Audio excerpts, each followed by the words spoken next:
Okay, so what I'm gonna do is my tractor, it wasn't leaking from this. I'm back on the axle housing again, but on from this end it wasn't leaking from this end, but since I took the axle housing off and all of that, I'm just gonna go ahead and unbolt this, and I'm gonna change the gasket in here, and I'm also gonna change there's an oil seal in here as well. So I'm going to change those two. Just go ahead and do it, get it out of the way, put brand new ones in there, so it will eliminate future problems. Sometimes you have to do that. It's advisable to do stuff like that when you go through all the trouble of doing all of this other work, and you come across something like this. Just go ahead and knock it out and just do it as well, so it eliminates future problems. So I'm going to unbolt this. I think it's actually a 15, 16.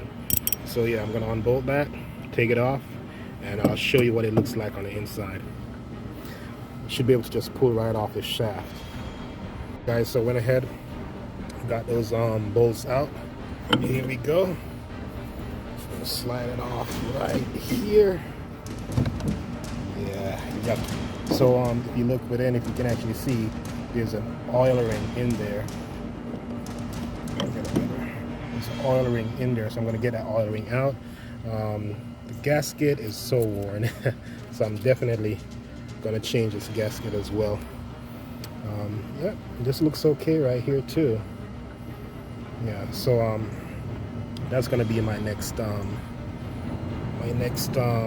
thing to do, is to change the oil ring, the oil seal, sorry, and of course replace this gasket. It's so damn worn. All right, guys, thanks for watching. Okay, guys, so here I am with this part here off the axle housing that has that inner oil seal. I'm going to change that. This is a replacement right here. I'm going to give you the part number sometime in the video or in the description. You'll see it. But I don't know. It's a huge oil seal, and this is my oil seal remover tool, but this tool isn't big enough to actually get it out. So what I'm going to have to do is I'm going to have to improvise. I'm going to have to actually do it the hard way, trying to actually get something in the groove here, try to tap it out, get it out. So that's how I'm going to work on it, and I'll show you step by step what I'm doing as I go along. Okay, guys, so let's see if this thing can zoom in a little. Okay, so this is where I've reached. So what I had to do was I had to use this flathead screwdriver and a chisel to go around the edges right here to pry the edges in. And then I also put a screwdriver in here, and I hammered it, tapped it, and it's actually getting ready to come out right now. It's pretty loose. I just got to work on it a little bit more, and then it should pop right out. Let me see if my tool. It's kind of hard to do this with one hand. Alright, so let me get this thing out. I just need to actually put my tool on there. But there's a big groove on it. There's a space between the frame up here and the seal, the old seal, and I'll actually get it out. I'll show you when I get it out. Okay, so I just popped it out.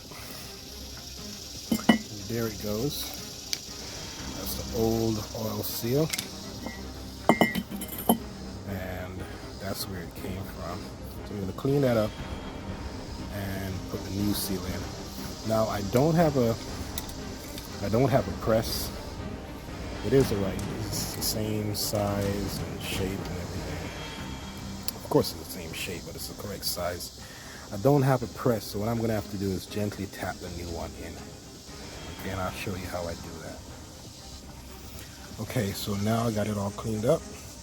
I'm going to actually put this one in and tap it in. But before I do so, I'm going to spray some WD-40 in there to kind of lubricate it.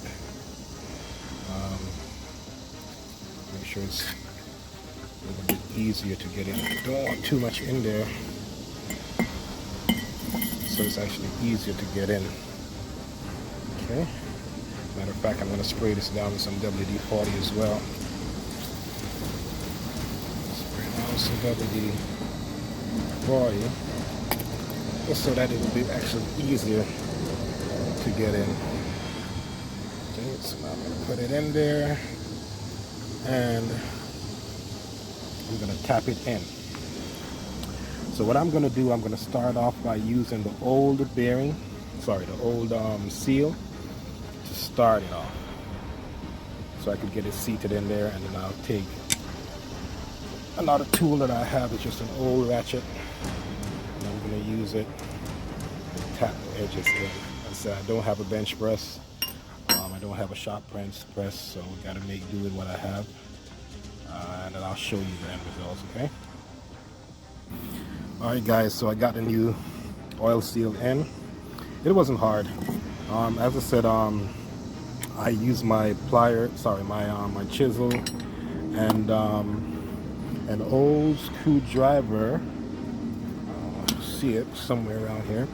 Yeah, I used my old flathead screwdriver right here to get up underneath the whole seal. And I pry it out. So I don't have a shop press, so what I did is I put the new seal in. I lubricated it, after I cleaned it up, I lubricated it with WD-40, and I put the new seal in, put the old seal on top of it, well, this old seal right here, and put it on top of the new seal, and I tapped it in until it partially went in as far as it could go. And then I used just this old ratchet that I had that has a rounded tip. It's not sharp, so it won't actually damage the oil seal. And I put it between the rubber right here, and I just used my hammer and tapped the top of it each time I went around. Tap each time I went around evenly until it goes all the way down flush onto the frame of this cap right here. So it's all sealed up and it's good. So what I'm going to do now is I'm going to change the gasket. I can actually make one, so I'm actually going to make one, or see if I can actually order it. If I can order it, then fine. If not, then I'll just make one and put it on and reassemble it.